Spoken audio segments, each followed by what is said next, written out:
Yes, Commander? Speak freely, Presley. I want to know if you have a problem with non-humans. I trust you, Commander. If you think they belong here, then so do I. Carry on, Presley. Yes, sir.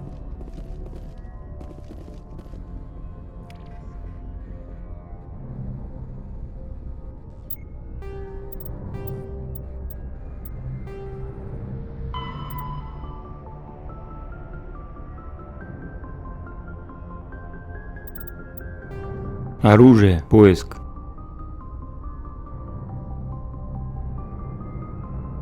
Противокорабельный, оборонный, интегрированный системный комплекс «Поиск» состоит из противоракетных и зенитных лазерных турелей, установленных на внешней стороне корпуса корабля. Поскольку комплекс полностью управляется компьютером, офицеру-стрелку требуется лишь включить систему и обозначить вражеские цели.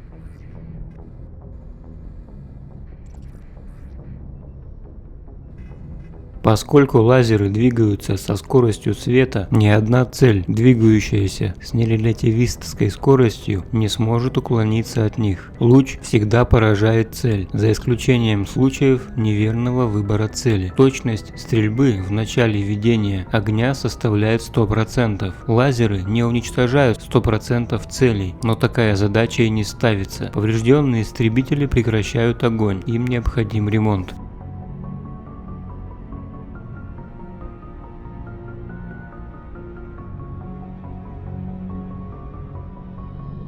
Ограничивающим фактором лазеров является преломление. Луч рассеивается, энергетическая плотность Вт на квадратный метр. Воздействие на цель уменьшается. Все мощные лазеры имеют небольшую дальность.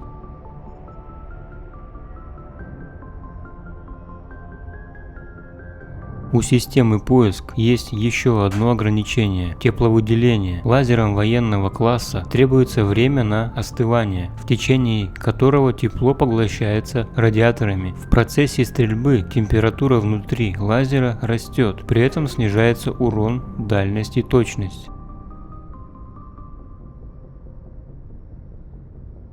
Истребители атакуют звеньями. Первые несколько кораблей будут поражены системой поиск, но в ходе битвы эффективность лазера снижается, что позволяет атакующим подобраться ближе к кораблю. Непрерывное использование приведет к выходу из строя лазера.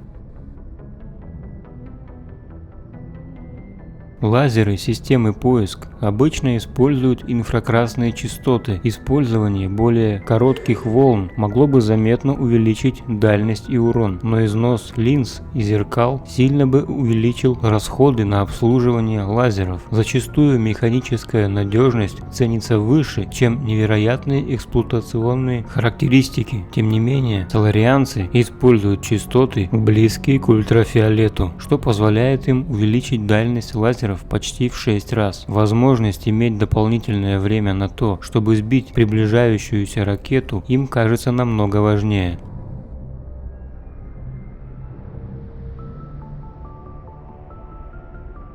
Действия лазеров не останавливают кинетические барьеры, установленные на крупных боевых судах. Тем не менее, дальность лазеров позволяет применять их только на небольших расстояниях в бою между двумя кораблями.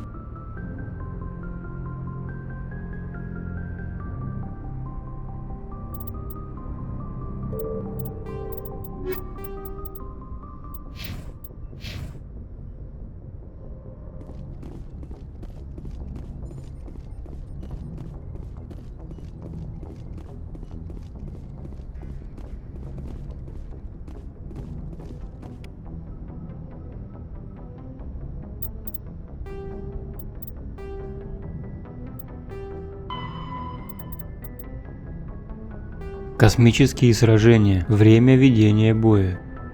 Тепловыделение ограничивает продолжительность и интенсивность сражений между кораблями. При применении энергетического оружия высокой мощности, маневрировании и использовании боевого электронного оборудования выделяется колоссальное количество тепла. Во время боя уровень тепла, производимого боевыми кораблями, растет гораздо быстрее, чем его можно рассеять. С ростом тепловыделения поднимается температура в помещениях и снижается уровень комфорта. Корабль должен выиграть сражение либо перейти на сверхсветовую скорость до того, как температура достигнет критического уровня. После перехода на сверхсветовую скорость корабль останавливается, отключаются системы, не имеющие жизненно важного значения, и активируются системы рассеивания тепла. Время ведения боя определяется конструкцией корабля и местом боевых действий. Битвы в холодном межзвездном пространстве могут длиться долго. Сражения в непосредственной близости от звезды заканчиваются быстро, поскольку обитаемые планеты обычно расположены на небольшом расстоянии от звезды. Бои за такие планеты имеют ожесточенный характер.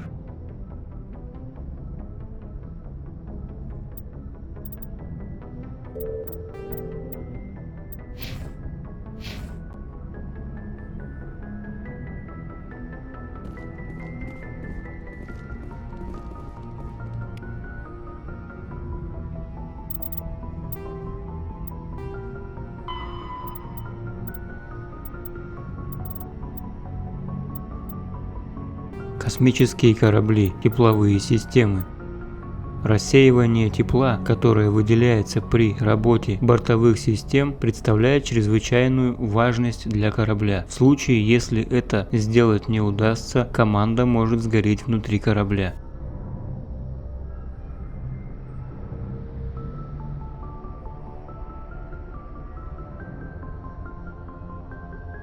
Единственным способом рассеять тепло в вакууме является радиация. На гражданских судах используются хрупкие радиаторные плиты больших размеров, которые невозможно защитить броней. На военные корабли устанавливаются рассеивающие радиаторные панели РРП, представляющие собой керамические полосы, расположенные вдоль внешней части бронированной обшивки. Этим вызвана полосатость кораблей на термографических датчиках, поскольку расположение полос обусловлено конструкцией корабля. Каждое судно имеет уникальный рисунок. У старых кораблей полоски становятся ярко-красными или белыми. Двойные тигровые полоски и боевая раскраска землян стали психологическим фактором воздействия на пиратов и нерегулярные силы. Полосы РРП менее эффективны, чем плиты, но в случае повреждения корабль теряет лишь небольшую часть радиаторной емкости. В большинстве случаев их достаточно для нормального функционирования корабля. Операции, направленные вглубь звездных систем, могут вызвать затруднения.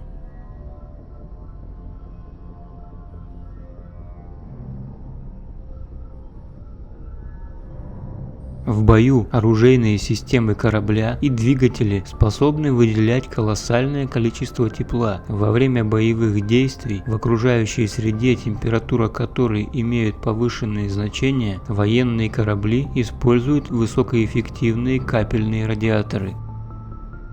Капельная система представляет собой расположенную внутри корабля цистерну с жидким натрием или литием, которая поглощает тепло. Жидкость распыляется форсунками, расположенными в носовой части корабля, в виде миллионов мельчайших капель. Капли собираются в районе кормы и направляются снова в систему. Эффективность капельной системы в 10-100 раз выше, чем у РРП.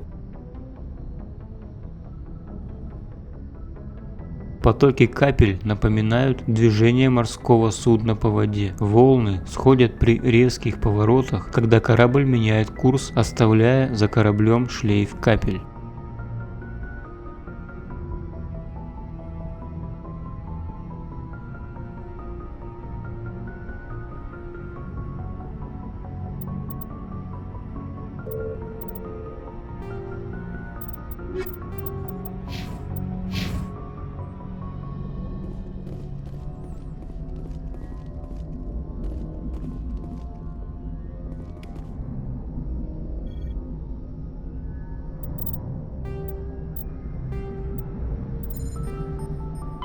The Normandy is a prototype. Космические сражения. Маневренность корабля необходима для победы в космических сражениях. Основной задачей является наведение ускорителя массы на борт вражеского корабля. Сражения чаще всего представляют собой артиллерийские дуэли на расстояниях, измеряемых тысячами километров, но нападения на обороняемые ретрансляторы зачастую превращаются в драку, так как расстояния сокращаются до десятков километров. В большинстве столкновений между кораблями участвуют патрульные крейсеры или корабли более низкого класса. Дредноуты и несущие крейсеры применяются только в полномасштабных сражениях. Стычки в космосе заканчиваются быстро и часто приводят к тому, что более слабая сторона выходит из боя. Как только корабль достигает сверхсветовой скорости, бой заканчивается, так как не существует ни датчиков, способных отслеживать его, ни оружия, способного повредить его на такой скорости. Единственный способ заставить противника продолжать сражаться – это атаковать объект его интересов, будь то заселенная планета или стратегически важный ретранслятор.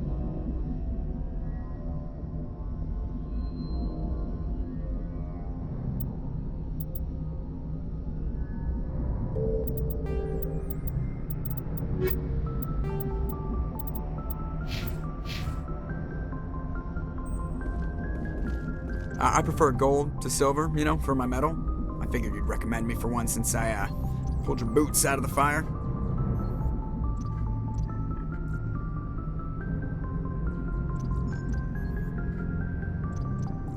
If we present you with a medal, you'll end up sitting on stage listening to politicians make speeches for a couple of hours. Fun. That's a good point. They'd probably make me shave, too. I spent the last 7 weeks working on this baby. No medal's worth that. So, Commander, why don't you tell me why you're really here?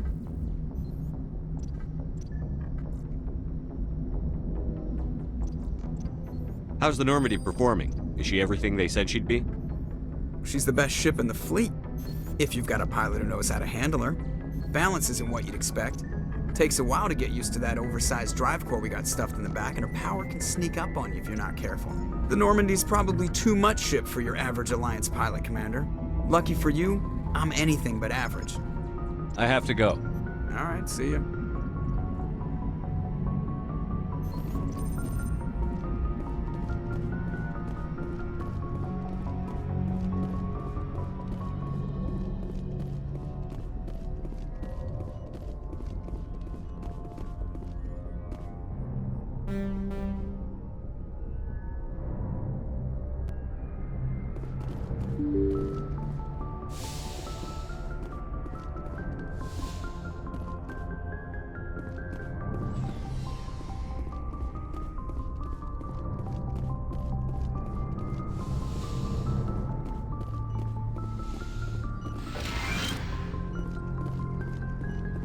Yes, Commander? Is there something you need? I should go. Goodbye, Commander.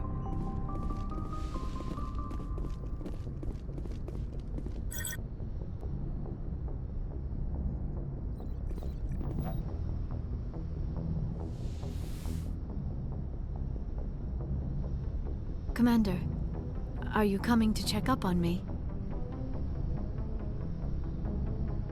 You look much better. How are you feeling? Dr. Chakwas assures me I am going to be fine. I was impressed with her knowledge of Asari physiology. You're in good hands. Dr. Chakwas knows what she's doing. I never properly thanked you for saving me from the Geth, Commander. If you hadn't shown up,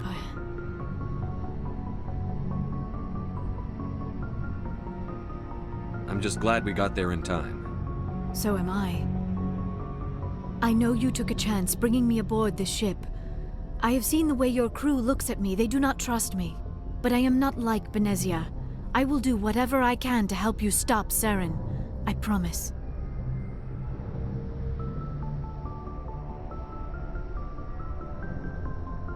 Don't worry, Liara. I trust you.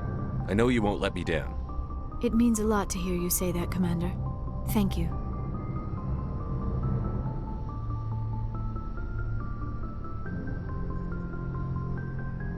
Tell me about yourself, Liara.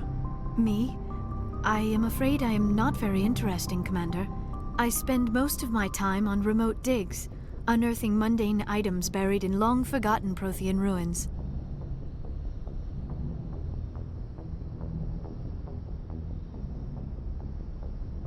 You must enjoy something about it. I love my work. Seeking out history's lost secrets has a special appeal for me. You were actually touched by working Prothean technology. That is why I find you so fascinating, Commander.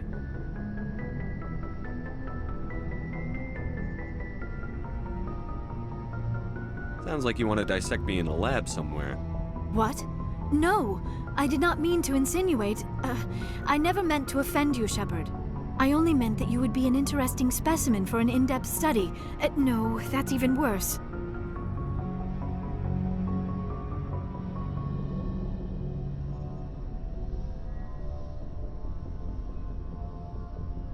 Calm down, Liara. I was only joking. Joking? Oh, by the goddess, how could I be so dense? You must think I am a complete and utter fool. Now you know why I prefer to spend my time in the field with data disks and computers. I always seem to say something embarrassing around other people. Please, just pretend this conversation never happened. Do you know why Benzia joined up with Saren? I don't understand it. She was always outspoken about the need for the Asari to become more involved in shaping galactic events. Maybe she thought allying herself with Saren would somehow be for the greater good in the long run. At least I hope so.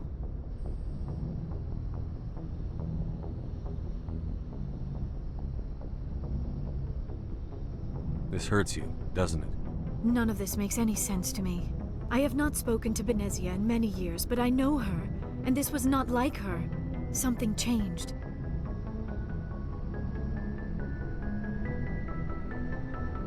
I'd like to know more about the Asari. We were the first species to discover the Citadel. We were instrumental in forming the Council, and we always strive to be the voice of peaceful cooperation in galactic disputes. My people believe we are all part of a single galactic community. Each species contributes something to the greater whole. Although we seek to understand other species, it seems few of them seek to understand us. The galaxy is filled with rumors and misinformation about my people. Like what? Most of the inaccuracies are centered around our mating rituals. My species is monogendered. Male and female have no real meaning for us. We still require a partner to reproduce. This second parent, however, may be of any species and any gender.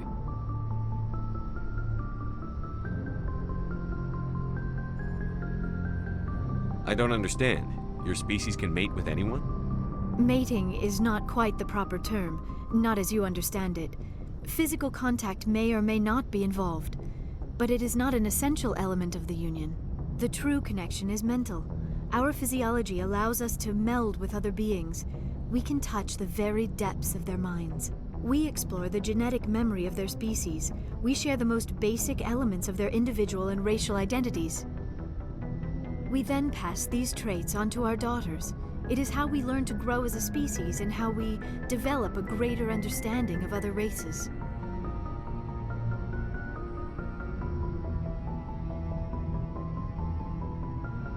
What happens to your partner after the union? Every relationship is different. Some unions are a single encounter with both parents parting ways afterwards.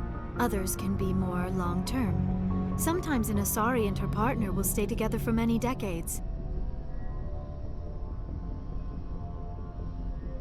Do you know who Matriarch Benzia chose as her partner? She rarely spoke of her partner.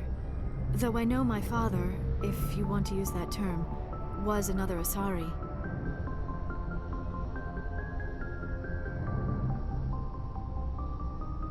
I thought you always needed another species to serve as one of the parents. Think about it, Shepard. If we were not able to mate with our own species, we would have died out long before we ever mastered spaceflight and left our homeworld. Union with our own kind is no longer common, not for the purposes of reproduction. Most Asari believe it weakens our species. Asari daughters inherit racial traits from the father species. If both parents are Asari, then nothing has been gained, or so conventional wisdom would hold. I am what is sometimes called a pureblood. Though no Asari would ever be cruel enough to say the word to my face, it is a great insult among my people. It is possible Benezia's partner was embarrassed by their union. She may have been too ashamed to publicly acknowledge me as her offspring.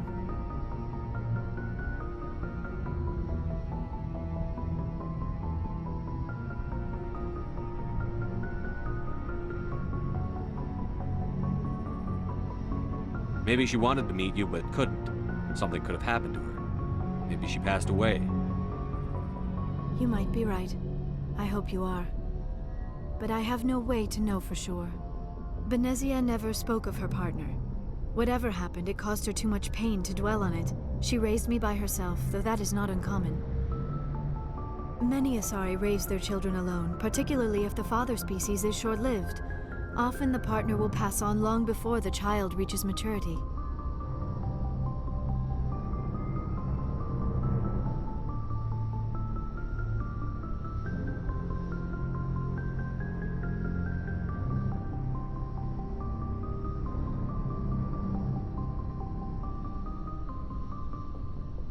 You Asari live for 1,000 years. What happens when your partner dies? Few sapient species live as long as my kind. We have learned to take a philosophical approach to our unions. We do not focus on the inevitable loss of our partners.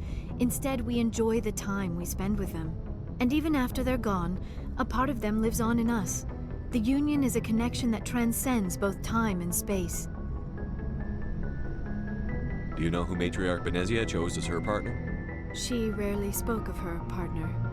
Though I know my father, if you want to use that term, was another Asari. Benezia never told you her partner's name? Union with our own kind is no longer common, not for the purposes of reproduction. Most Asari believe it weakens our species. Asari daughters inherit racial traits from the father species. If both parents are Asari, then nothing has been gained, or so conventional wisdom would hold. I am what is sometimes called a pureblood. Though no Asari would ever be cruel enough to say the word to my face, it is a great insult among my people. It is possible Benezia's partner was embarrassed by their union. She may have been too ashamed to publicly acknowledge me as her offspring.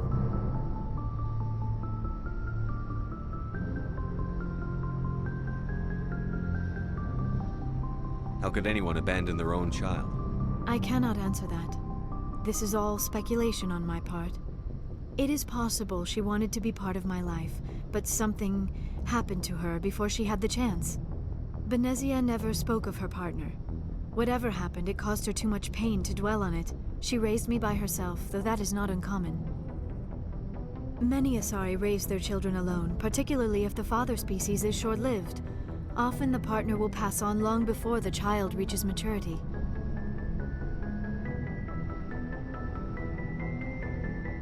I should go. Goodbye, Shepherd.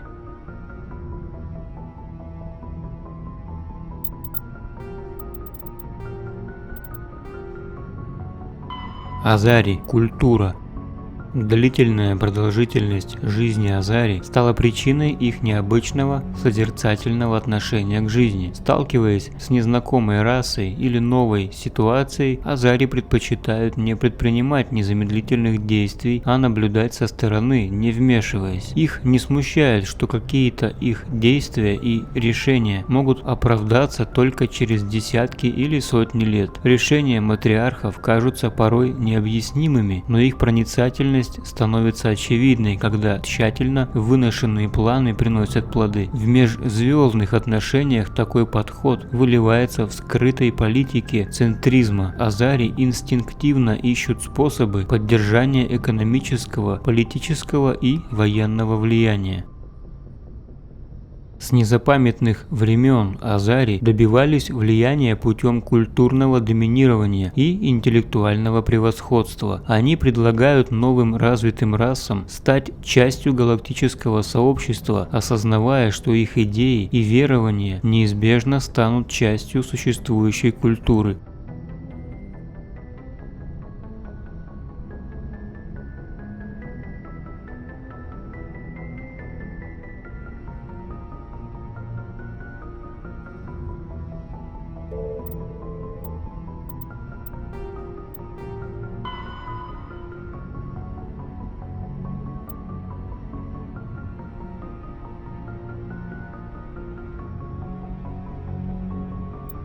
Протеане. Маяк.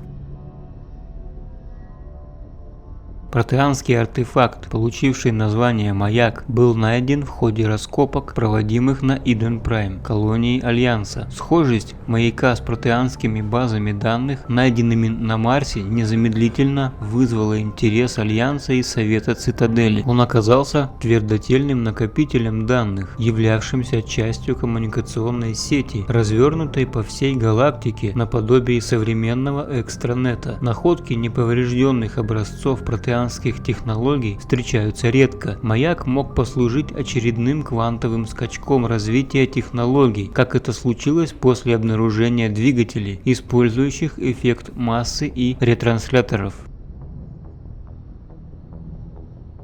К сожалению, маяк привлек также внимание предателя Спектра по имени Сарен Артериус и его синтетических союзников гетов. Результатом последующей атаки властелина флагманского корабля Сарена стали сотни жертв среди гражданского населения. Маяк был сильно поврежден. Причины атаки по-прежнему выясняются.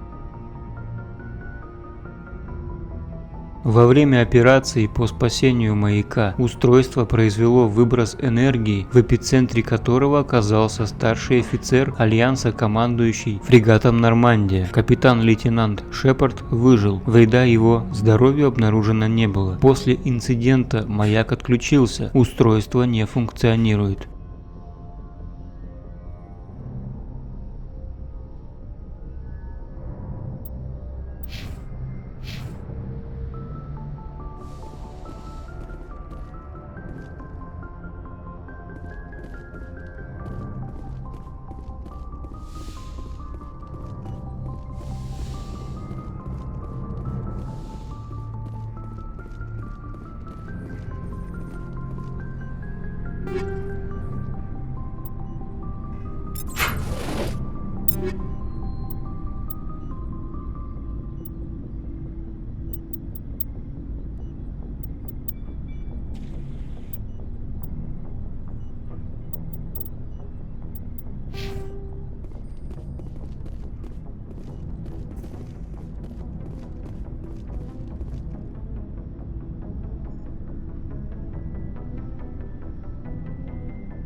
Anything you need, Commander? What's your opinion on the last mission? Dr. T'Soni. Seems like a sweet girl. Easy on the eyes. I mean, if you like the bookish sort.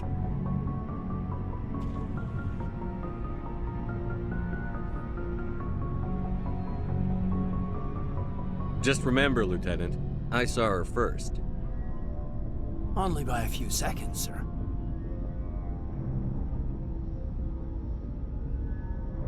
Just trying to get a sense of where the crew's at. Thoughts? Is this an official evaluation, Commander? Or off the record?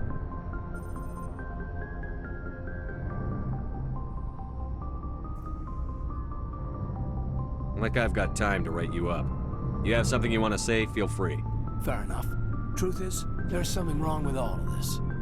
This Saren is looking for records on some kind of galactic extinction, but we can't get backup from the Council? Sorry, Commander. There's writing on the wall here, but someone isn't reading it.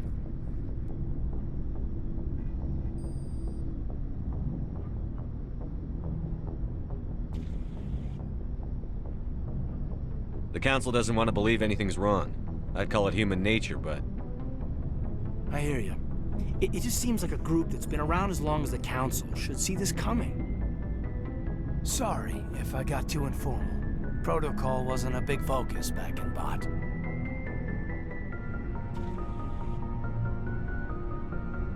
Tell me about it. Biotic acclimation and temperance didn't last past the airlock. To the kids they hauled in, it was brain camp.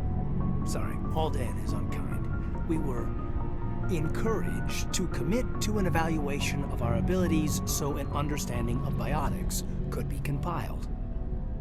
There are worse results of accidental exposure to element 0 in the womb. Beats the brain tumors some kids grew up with.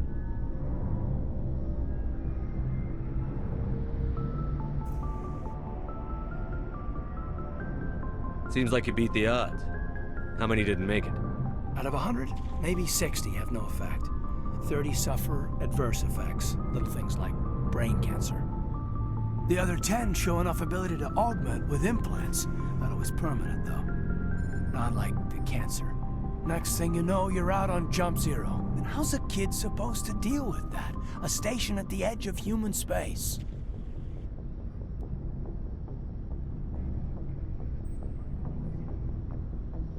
Jump Zero is Gagarin Station, right? What's it like? Yeah, that's the official name. Biggest and farthest facility we had for decades. Right on the termination shock, the outer edge of the solar system. It's where they did all the Goose Chase FTL research before we caught on to using mass effect fields. It was a sterile research platform when I was there.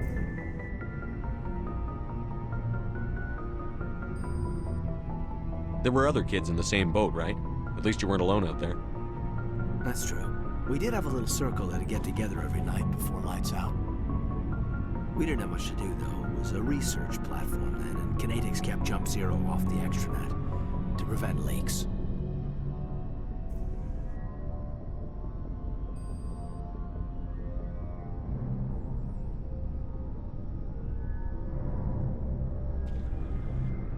You were all teenagers. I'm sure you found other ways to occupy the time. I'm not the sort who does that kind of thing, Commander. Not lightly, anyway. There was a girl I spent a lot of time with. We kept our clothes on. Rana. She was from Turkey. Her family was very rich. But she was smart and charming as hell. Beautiful. But not stuck up about it. I think you'd have liked her.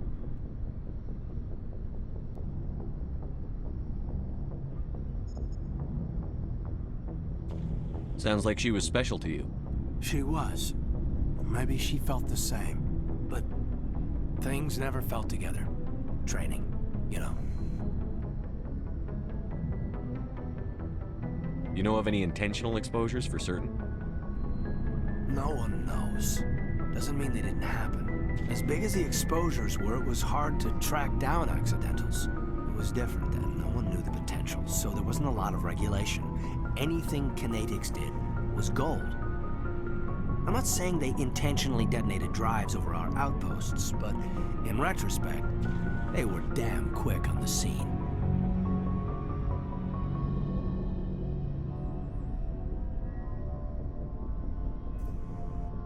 Jump Zero is a long way from home. What was it like? The grand gateway to humanity looks a lot better in the vids. But that's my own baggage, Commander. No bearing on this.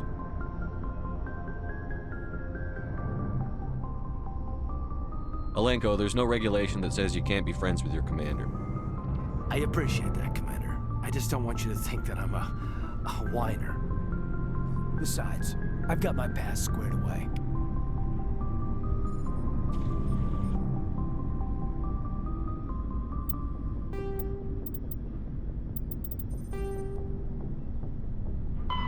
Станции Гагарин.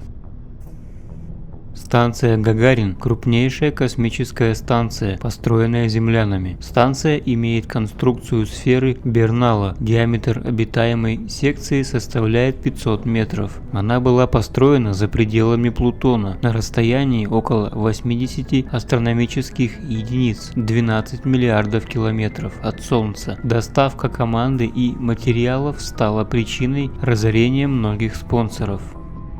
Станция была помещена на внутренней границе гелиопаузы в точке, где солнечный ветер больше не выталкивает межзвездное вещество. Она была построена для изучения некоторых законов преодоления скорости света, которые могли действовать только в межзвездном пространстве. Вторым названием станции стало нулевой скачок, поскольку предполагалось, что она станет отправной точкой экспансии землян в галактику. Вскоре после завершения строительства на Марсе были обнаружены протеанские руины, что поставило под вопрос целесообразность всего мероприятия. После десятилетних попыток извлечь прибыль, станция Гагарин была продана Альянсу систем за сумму, покрывающую лишь часть расходов на ее постройку. Альянс переоборудовал станцию, сделав из нее исследовательский и учебный центр, объектом которого стал феномен биотики, открытый незадолго до этого. В 2169 году программа биотической подготовки была закрыта, и станция Гагарин стала обычным исследовательским центром. Удаленное расположение и преднамеренное отсутствие доступа в экстранет делают ее выгодным местом проведения опасных исследований, в частности в области искусственного интеллекта. Элиза – первый стабильный ИИ, разработанный землянами и профинансированный Альянсом, достиг разумного состояния на станции Гагарин в 2172 году. В настоящее время постоянное население станции Гагарин составляет 9000 обитателей. Была предложена программа по перемещению станции в стабильное с точки зрения гравитации место. Центр масс между Плутоном и ретранслятором Харон с целью превратить станцию в промежуточный пункт между Солнечной системой и Арктуром. Высокая стоимость проекта, вызванная большой массой станции, отодвинула сроки его реализации на неопределенное время.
Биотики, подготовка.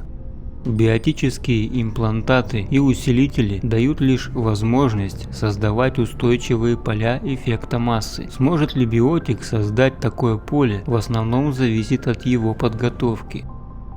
Биотики должны развивать умение контролировать свою нервную систему, посылая особые электрические импульсы узлам, которые вплетены в их нервы. Они проходят тренировки, в ходе которых обучаются использованию имплантатов и усилителей совместно с применением физической мнемоники и устройств биологической обратной связи. Специфические жесты и движения мускулов вызывают реакцию нервов в определенном порядке, что приводит к активации необходимого навыка. Компания Canatix Industries впервые выступила с программой биотической адаптации и регуляции. Несмотря на то, что программа БАИР не принесла ожидаемых результатов, многие методы используются до сих пор. Среди людей распространено мнение, что военные хотят создать биотического суперсолдата. Чаще всего это просто попытка создания более универсальных бойцов, но проводятся и менее известные общественности непростительные эксперименты по созданию ницшеанского сверхчеловека.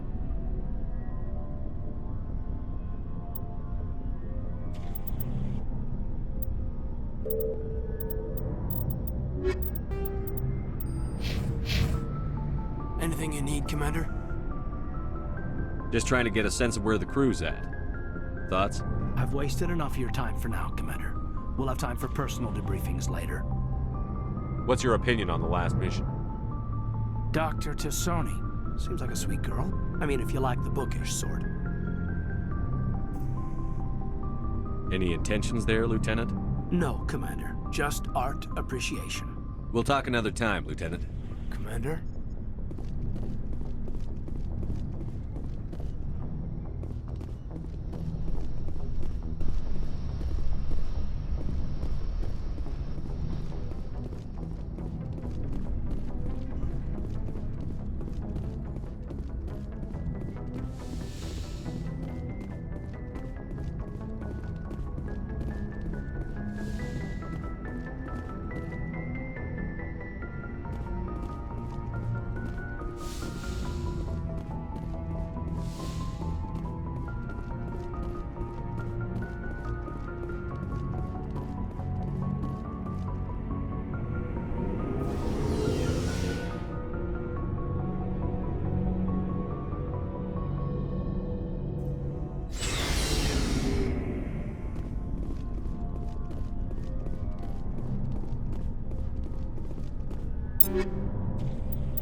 Looking for supplies?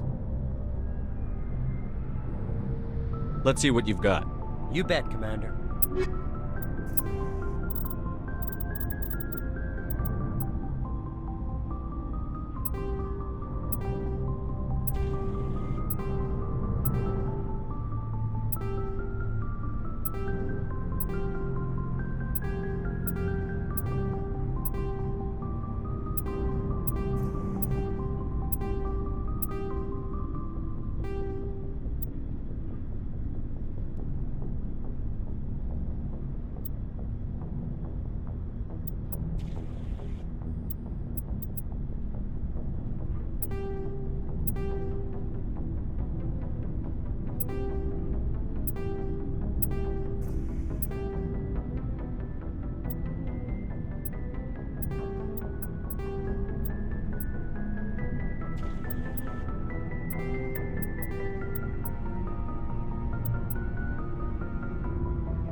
Commander, how are you?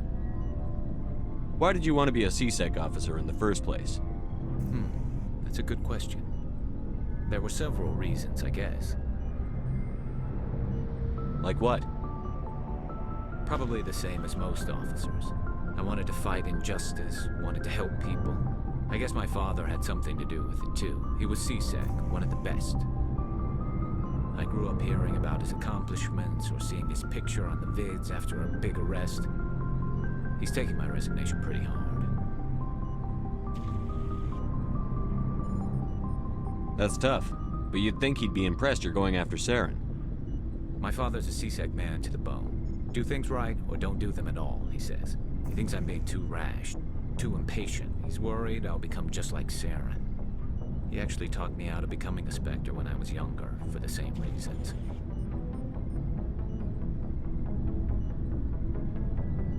You were asked to be a Spectre? Well, I was targeted as a possible Spectre candidate, me and about 1,000 other Turian military recruits. I could have received special training, but my father didn't like it. He despises the specters. He hates the idea of someone having unlimited power with no accountability. He wouldn't like you, Commander. No offense.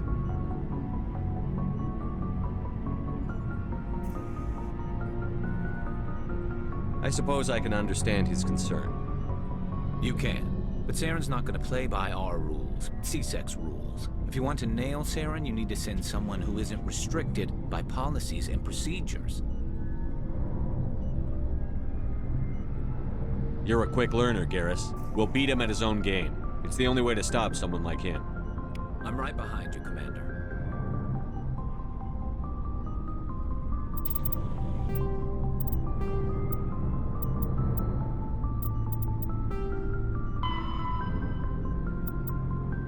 Турианцы – военная доктрина. Войска турианцев, которым далеко до жестокости кроганов, опыта азарий и мастерства людей, известны своей великолепной дисциплиной. Офицеры и сержантский состав обладают многолетним боевым опытом. Новобранцы проходят тщательную подготовку и не испытывают страха в бою. Турианские подразделения никогда не отступают. Если линию обороны прорывают, они отправляют новых солдат на позиции, окружая противника. Известная пословица гласит: спину турианца можно увидеть только после его смерти.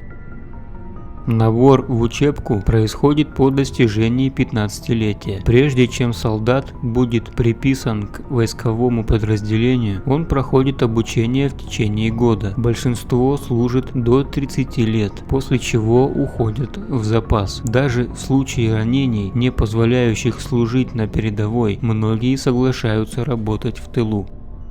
Биотики встречаются нечасто. Несмотря на восхищение их умениями, рядовые солдаты зачастую не доверяют биотикам. Турианцы развивают навыки владения биотикой у специалистов, которых они называют заговорщики. Командование войсками осуществляется децентрализованно. Отдельные отряды могут запрашивать поддержку артиллерии и воздушных сил. Турианцы часто используют боевых дронов для решения несложных задач. Кроме того, они применяют смешанные войска. Бронированную пехоту прикрывают с воздуха. Они предпочитают методичную и неспешную тактику, редко ввязываясь в рискованные операции. Традиции очень важны для турианцев. В каждом легионе имеются штатные историки, которые записывают его почетные боевые достижения. Самые древние записи датируются эпохой Железного века. В случае уничтожения легиона в бою, его скорее восстанавливают, чем заменяют. Турианцы набирают вспомогательные войска бойцов из числа захваченных или поглощенных ими малочисленных рас. Обычно это легкая пехота или тяжелая кавалерия, обеспечивающие поддержку основных сил турианцев. По окончании службы в вспомогательных войсках солдаты получают турианское гражданство.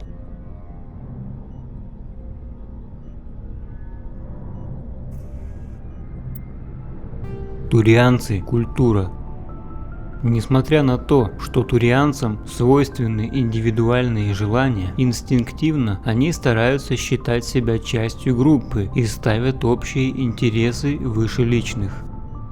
У турианцев сильно развиты чувства личной ответственности, турианская честь, которую отмечают представители других рас. Турианцев учат самим принимать любое решение, неважно, несет оно добро или зло. Самым тяжким грехом в глазах собственного народа считается ложь о содеянном. Турианцы, совершившие убийство, попытаются скрыться, но в случае прямого вопроса большинство сознается в преступлении. Турианцы имеют ярко выраженную склонность к работе на благо общества и самопожертвованию, поэтому предприниматели из них никудышные. Чтобы исправить этот недостаток, они заключили союз с волусами, предложив защиту в обмен на опыт ведения финансовых операций. Армия турианцев является стержнем их общества. Это не просто вооруженные силы, это общественная организация, охватывающая все аспекты их жизни. Пожарные бригады служат на благо как населения, так и военных. Инженерный корпус занимается постройкой и поддержанием работоспособности космопортов, школ, очистных сооружений и электростанций. Торговая пехота обеспечивает доставку ресурсов на все планеты.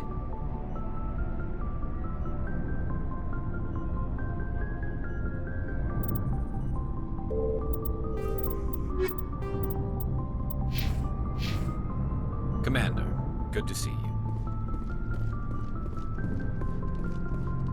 Commander, you have a minute to talk. Is this duty related, Chief? No, sir. Well, maybe. I know things are different aboard the Normandy, but I'm concerned about the aliens, Vicarian and Rex. With all due respect, Commander, should they have full access to the ship?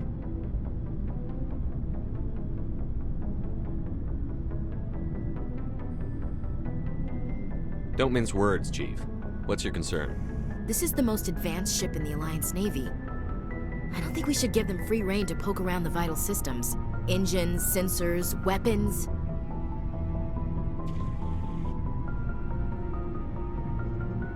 That's enough, Chief. You always second-guess your superiors? Sir! No, sir. I'm sorry, I was out of line. I'll get back to my duties, Commander. Commander? What's your opinion on the last mission? Not sure I buy Dr. T'Soni's story about her and her mom not talking. They're family, right?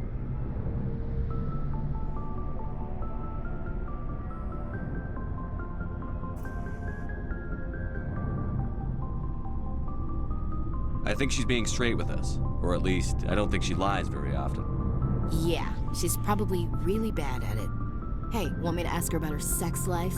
Might be illuminating.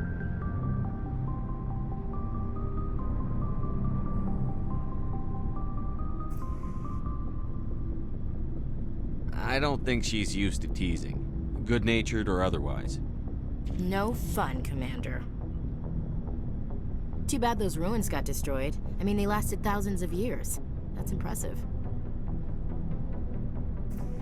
Do you have a few minutes to talk one-on-one? I'm sorry, Commander. I need to get my duties squared away. I wouldn't mind talking more later, though. Dismissed, Chief. Sir.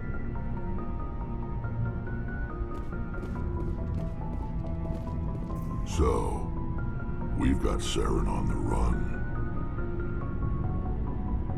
It won't be long now. Saren's good, but I'm better. Good. He's rotten. To the core. I could tell as soon as I met him.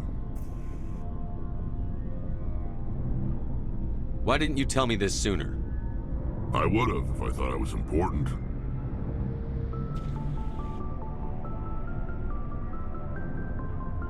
I'll decide what's important. Now tell me how you know Saren. This was a while ago. A bunch of mercs were bragging about a job out near the edges of the Terminus systems. They said it paid well and the boss was never around to ride them. They said he was looking for more men, too. So I checked it out. I didn't know Saren was openly recruiting mercs. It wasn't that open, and he only showed his face once. We'd been raiding ships in the area for months when we took out this massive cargo freighter. Our biggest haul yet. I was on board checking bodies for valuables, looking for some extra credits. That's when I saw him. What did Saren want with the ship? I don't know what he wanted. He was just moving through the ship, watching. A couple of the mercs called him by name, but he never spoke to them. Never spoke to anyone. I had a really bad feeling about him, so I got the hell out. Didn't even wait to get paid. What kind of cargo was the freighter carrying? What was Saren after? I don't know. All I saw on that ship was food and medical supplies. There were some basic weapons, but nothing big. If there was anything of value on that ship, I didn't see it. That's why I didn't mention it sooner. Whose ship was it? It was a Volus trading vessel. Big one. Lots of guards. But they were no match for us. That's the only time you saw him? Yeah. Didn't even know who he was. Still wouldn't if I hadn't joined up with you. But my instincts were right. Every other merc on that mission turned up dead within a week. Every damn one.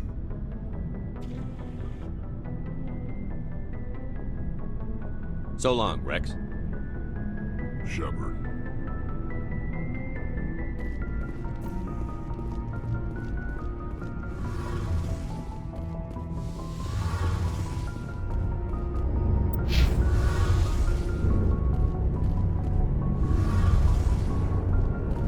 Something I can do for you, Commander.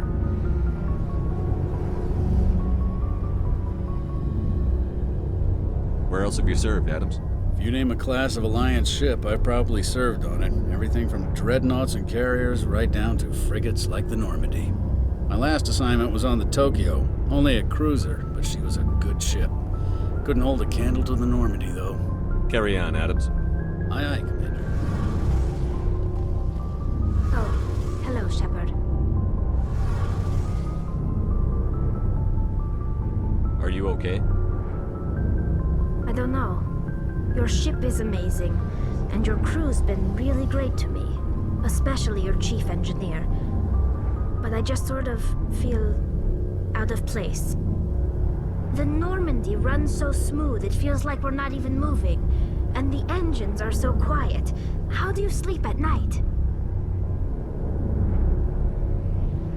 The silence wakes you up? Back on the flotilla, the last thing you want to hear is silence. It means an engine's died or an air filter shut down. I guess you don't have to worry about that here. But old habits die hard. But it's more than just the silence. This ship feels so empty. It's like half the crew is missing. Back home, I couldn't wait to go on my pilgrimage. I couldn't wait to get away from the crowds. Now that I'm out here, I kind of miss them. Sometimes we don't appreciate what we have until it's gone. That's true. I'm starting to wonder if that's what the pilgrimage is really about. It's given me a whole new perspective on my people and our culture. You know, there's always a few who go on their pilgrimages and never return. I always assumed something bad happened to them. But maybe they just wanted a different life.